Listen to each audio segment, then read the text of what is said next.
ವಿಧಾನಸಭಾ ಅಧಿವೇಶನ ತಯಾರಿ ಬಗ್ಗೆ ನಾನು ಸಭೆ ಕರೆದಿದ್ದೆ. ಇವತ್ತು ಸುರೇಶ್ ಕುಮಾರ್ ಅವರು, ಸುನೀಲ್ ಅವರು, ನಮ್ಮ ಉಪಾಧ್ಯಕ್ಷರು ವಿಶ್ವನಾಥ್ ಅವರು, ಬೆಲ್ಲದ್ದವರು, ವಿಪ್ಪು ಬಂದಿದ್ದರು. ಅಶ್ವತ್ಥನಾರಾಯಣ ಅವ್ರದ್ದು ಇವತ್ತೊಂದು ಸೆಮಿನಾರ್ ಇದೆ, ಅದಕ್ಕೋಸ್ಕರ ಅವರು ಸಿ ಪಾಟೀಲ್ ಅವರು ಇಬ್ಬರು ಬಂದಿಲ್ಲ.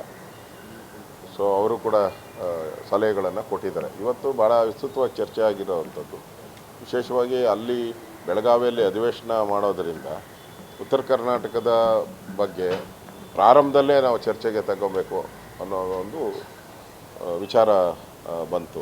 ಪ್ರತಿ ಸಾರಿ ಏನು ಮಾಡ್ತಾರೆ, ಸ್ಪೀಕರು ಕೊನೆ ಎಂಡಿಂಗಲ್ಲಿ ಉತ್ತರ ಕರ್ನಾಟಕದ ಹಾಕ್ಬಿಟ್ಟು ಒಂದು ರಿಪ್ಲೈಗೆ CM ಕೊಟ್ಬಿಟ್ಟು ಮುಗಿಸ್ಬಿಟ್ಟು ಹೊರಟೋಗ್ಬಿಡ್ತಾರೆ. ಹಂಗಾಗಬಾರ್ದು.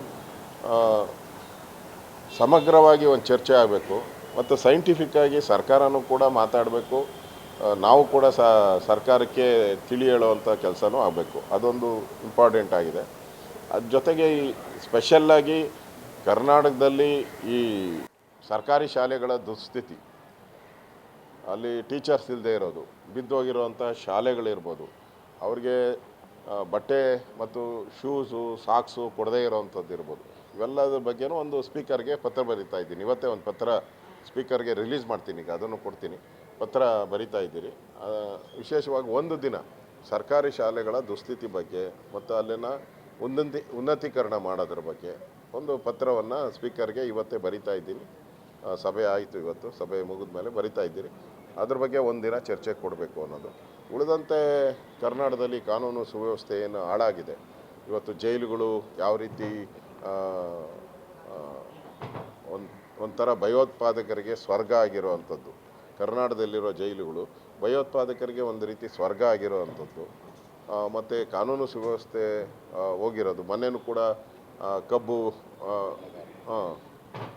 ಬೆಂಕಿ ಹಚ್ಚಿದ್ದಾರೆ ಟ್ರ್ಯಾಕ್ಟರ್ಗಳಿಗೆ, ಸುಮಾರು 150. ಸರ್ಕಾರ ಸತ್ತೋಗಿದ್ದರೆ ಮಾತ್ರ ಈ ಥರದ್ದು ಮಾಡೋಕ್ಕೆ ಸಾಧ್ಯ. ಅದರಿಂದ ಈ ಥರದ ಕಾನೂನು ಸುವ್ಯವಸ್ಥೆ ಆಗ್ತಾ ಇರೋ ರೇಪು, ಗಲಾಟೆ, ದೊಂಬಿ, ಮಟ್ಕ ಮತ್ತು ಅಫೀಮು, ಗಾಂಜಾ, ಇದೆಲ್ಲ ಬೀದಿಗಳಲ್ಲಿ ಶಾಲೆಗಳಲ್ಲಿ ಸಿಗ್ತಾ ಇದೆ. ಇದ್ರ ಬಗ್ಗೆನೂ ಕೂಡ ಒಂದು ಸಮಗ್ರ ಚರ್ಚೆ ಆಗುವಂಥದ್ದಕ್ಕೆ ಮಾಡಿದಿರಿ. ಅದ್ರ ಜೊತೆಗೆ ಬೆಂಗಳೂರಲ್ಲಿ ಮತ್ತು ಇಡೀ ರಾಜ್ಯದಲ್ಲಿ ಹಳ್ಳ ಬಿದ್ದಿರೋವಂಥ, ಗುಂಡಿಗಳು ಬಿದ್ದಿರೋವಂಥದ್ದು, ಸುಮಾರು 16 ಜನ ಸತ್ತಿರೋವಂಥದ್ದು, ಮತ್ತು ಟನಲ್ ರೋಡು, ಬೆಂಗಳೂರು ಬಗ್ಗೆ ಇಷ್ಟು ವಿಚಾರ ಬೆಂಗಳೂರು ಬಗ್ಗೆ ಮಾತಾಡ್ತೀರಿ.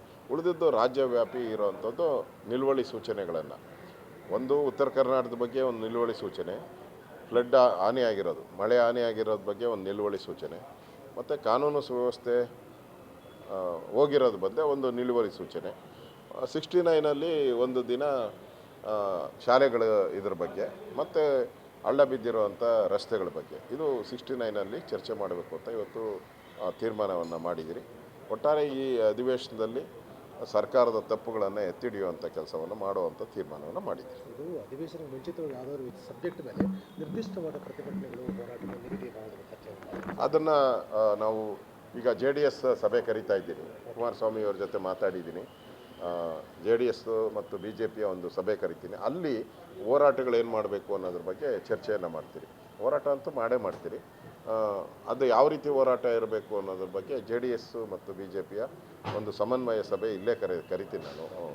ಒಂದು ಸಭೆಯನ್ನು ಪ್ರತಿ ಸರಿನೂ ಕರೆದಿದ್ದೀನಿ ಸಭೆನ. ಈ ಸರಿನೂ ಆ ಸಭೆ ಕರೆದು ಅಲ್ಲಿ ಕುಮಾರಸ್ವಾಮಿ ಅವ್ರ ಜೊತೆ ಮತ್ತು ವಿಜೇಂದ್ರ ಇವ್ರ ಜೊತೆ ಎಲ್ಲರ ಜೊತೆನೂ, ಚಲವಾದಿ ನಾರಾಯಣ ಸ್ವಾಮಿ ಇವ್ರ ಜೊತೆ ಎಲ್ಲ ಚರ್ಚೆ ಮಾಡಿ ಆಮೇಲೆ ತೀರ್ಮಾನವನ್ನು ಮಾಡ್ತೀನಿ. ಗ್ಯಾರಂಟಿ ನ್ಯೂಸ್, ಸುದ್ದಿ ಖಚಿತ, ನ್ಯಾಯ ನಿಶ್ಚಿತ.